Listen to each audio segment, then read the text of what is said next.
10th B section English medium lesson number 9 ஹிஸ்ட்ரியில் freedom struggle இன் தமிழ்நாடு, தமிழ்நாட்டில் விடுதலை போராட்டம். இந்த லெசனில் தமிழ்நாட்டில் காலனி எதிர்ப்பு போராட்டங்கள், அதே மாதிரி இந்த லெசனில் வந்து Christian missionaries and challenges of the justice,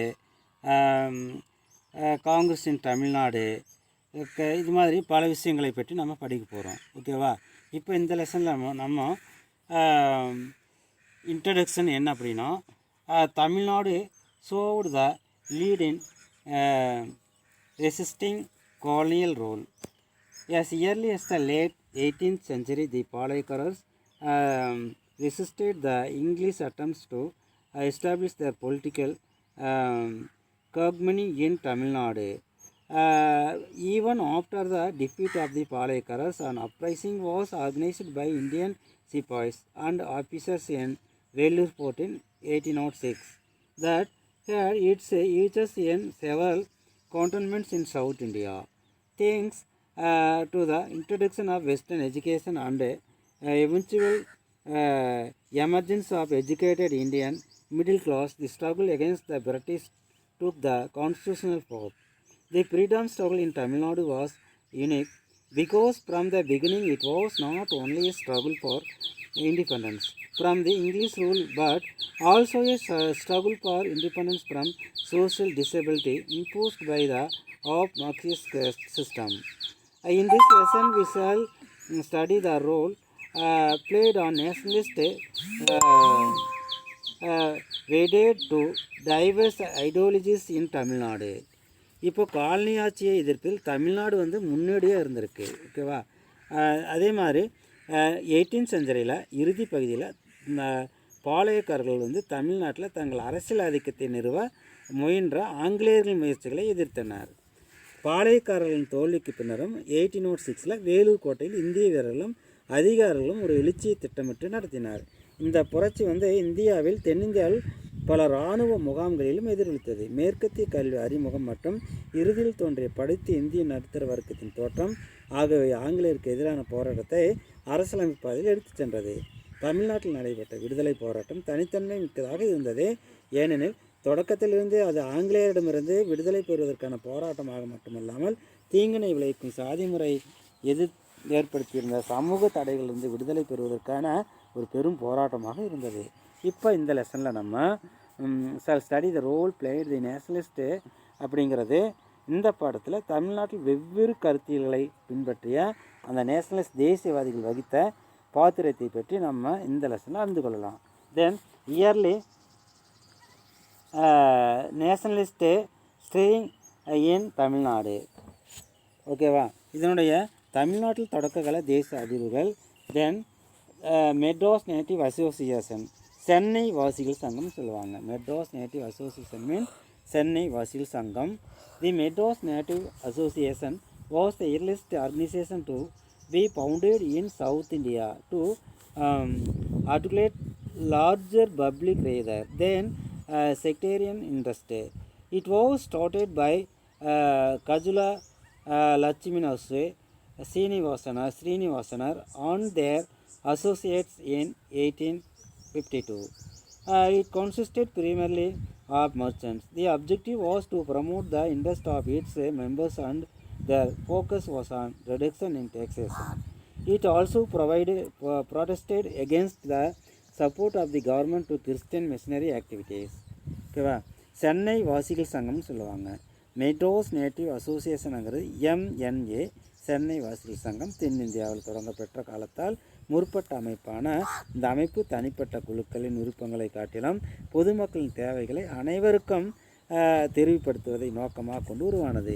இந்த அமைப்பு 1852 கஜுல லட்சுமி நரசு, சீனிவாசனார் மற்றும் அவர்களை சார்ந்தவர்களாலும் இந்த அமைப்பு நிறுவப்பட்டது. அதே மாதிரி இந்த அமைப்புடைய இம்பார்ட்டன்ட் என்ன அப்படின்னா, இப்போது இந்த அமைப்பு இதனுடைய the objective was to promote the interest of its member and their focus was on reduction in taxation. It also protested against the support of government to Christian missionary activities. Drew the attention of the government to the condition and needs of the people. One of the important contributions of the MNA was its agitation against the torture of the patient by revenue officials. This effort led to the establishment of the Torture Commission and the eventual abolition of the Torture Act, which justified the collection of plain revenue through torture. However, by 1862, the Madras Native Association had ceased to exist. இந்த நிறுவனம் வந்து வணிகர்களை அதிக எண்ணிக்கையில் அங்கம் வகித்தனர். தனது உறுப்பினர்கள் நலன்களை முன்னெடுப்பது, வரி டேக்ஸேஷனுங்கிறது வரிகளை குறைக்க கோரிக்கை வைப்பது போன்ற நோக்கங்களை இந்த அமைப்பு உள்ளடக்கி இருந்தது. மேலும் கிறிஸ்துவ சமய பரப்பாளர்களின் செயல்பாடுகளுக்கு அரசு ஆதரவளித்ததை எதிர்த்தனர். மக்களின் நிலை, அவர்களின் தேவைகள் ஆகியவற்றின் மீது அரசின் கவனத்தை திருப்பும் பணியை இந்த அமைப்பு மேற்கொண்டது. வருவாய்த்துறை அதிகாரிகளால் விவசாயிகள் சித்திரைப்படுத்துவதற்கு எதிராக இந்த அமைப்பு நடத்திய போராட்டம் முக்கிய ஒரு பங்களிப்பாக இருந்தது. இந்த அமைப்பு மேற்கொண்ட முயற்சிகளால் டார்ச்சர் கமிஷன் அல்லது சித்திரவதை ஆணையம் நிறுவப்பட்டது. இதன் விளைவாக சித்திரவதை முறைகள் மூலம் கட்டாய வரி வசூல் முறையை நியாயப்படுத்திய சித்திரவதை சட்டம் டார்ச்சர் ஆக்ட் ஒழிக்கப்பட்டது. இருந்தபோதிலும் இந்த அமைப்பு 1862க்கு பின்னர் செயலிழந்து இல்லாமல் போனது. ஓகேவா? Then beginnings of the nationalist press, the Hindu and Swadesamitran. தேசியவாத பத்திரிகைகளின் தொடக்கங்கள் த இந்து மற்றும் Swadesamitran. The appointment of Muthuswami as the first Indian judge of the Madras High Court in 1877. ஆனால் டி முத்துசாமி என்பவர் சென்னை உயர்நீதிமன்றத்தின் முதல் இந்திய நீதிபதி 1877 நியமிக்கப்பட்டது. ஆனால் இதோட important, the entire press in Madras criticized the appointment of an Indian as the judge. The press opposed his appointment and the educated youth realized that the press was entirely owned by Europeans. The need for a newspaper to express the Indian perspective was keenly felt. C. Subramaniam, M. Veera Raghavachari and 4 other friends together started a newspaper, The Hindu, in 1878. It soon became the vehicle of nationalist propaganda. G. Subramaniam also started a Tamil nationalist periodical Sudesimitran in 1891, which became a daily in 1899. The founding of the Hindu and Sudesimitran provided encouragement to the starting of other native newspapers such as Indian Patriot, South Indian Mail, Madras Standard, Desabhimani, Vijaya, Suryodayam and India. ஆனால் முக்கியமாக இதனுடைய important என்ன அப்படின்னா, ஒரு இந்திய நீதிபதியாக பணியில் அமர்த்தப்பட்டதை சென்னையைச் சேர்ந்த அனைத்து பத்திரிகைகளும் விமர்சனம் செய்தது. எதிர்ப்பு தெரிவிக்க அனைத்து பத்திரிகைகளும் ஐரோப்பியர்கள் நடத்தப்படுவதை கல்வி கற்ற இளைஞர்கள் உணர்ந்தனர். இது குறித்து இந்தியரின் எண்ணங்கள் வெளிப்படுத்த ஒரு செய்தித்தாள் பத்திரிகை தேவை என்பது உணரப்பட்டது. ஜி. சுப்பிரமணியம், எம். வீர ராகவச்சாரி மற்றும் இவர்களின் நண்பர்கள் 4 ஆகியோர் இணைந்து 1878 தி இந்து என்னும் செய்தி பத்திரிகை தொடங்கினாங்க. மிக விரைவில் இந்த செய்தி பத்திரிகை தேசிய பிரச்சாரத்திற்கான கருவியாக இருந்தது. ஜி. சுப்பிரமணியம் 1891 சுதேசிமித்திரம் என்ற பெயர் தமிழில் ஒரு தேசிய பருவ இதழையும் தொடங்கினார். 1899 இந்த இதழ் 4 இதழாக மாறியது. த இந்து, சுதேசிமித்திரம் ஆகிய பத்திரிகைகள் தொடங்கப்பட்டன. Indian patriot, south Indian mail, Madras standard, Desabhimani, Vijaya, Suryodayam, இந்திய போன்ற உள்நாட்டு பத்திரிகைகள் தொடங்குவதற்கு இது ஊக்கமளித்தது. தென் மெட்ராஸ் மகாஜன சபா.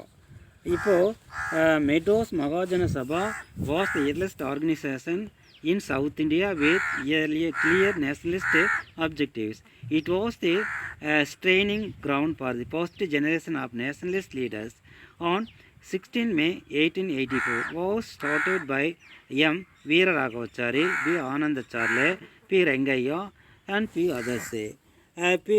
Rangaya became a first president. P. Anandacharle played an active role as a secretary.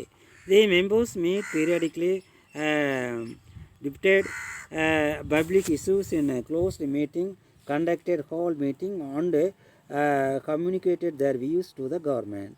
The objectives of MMS was to create the um, consensus among people, the different powers of the presidency on various issues of public interest. And the present it to the government, the demands included conduct of simultaneous civil services, examination in England and India, abolition of the Council of India in London, reduction of tax and reduction of civil and military expenditure.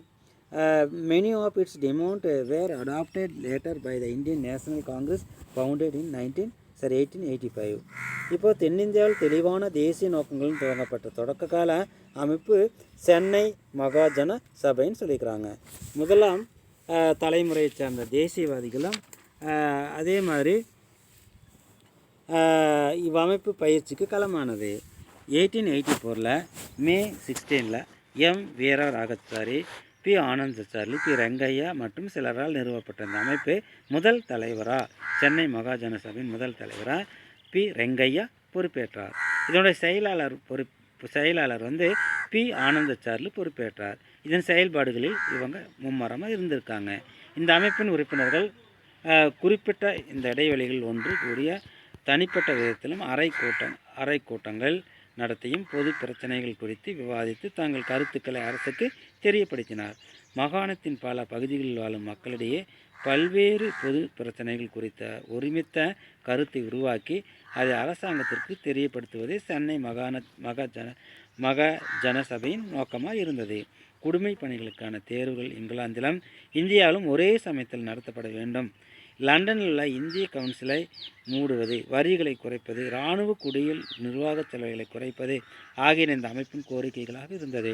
இந்த அமைப்பின் பல கோரிக்கைகள் பின்னர் 1885 உருவாக்கப்பட்ட இந்திய தேசிய காங்கிரஸின் கோரிக்கைகளாக இருந்தது. தென்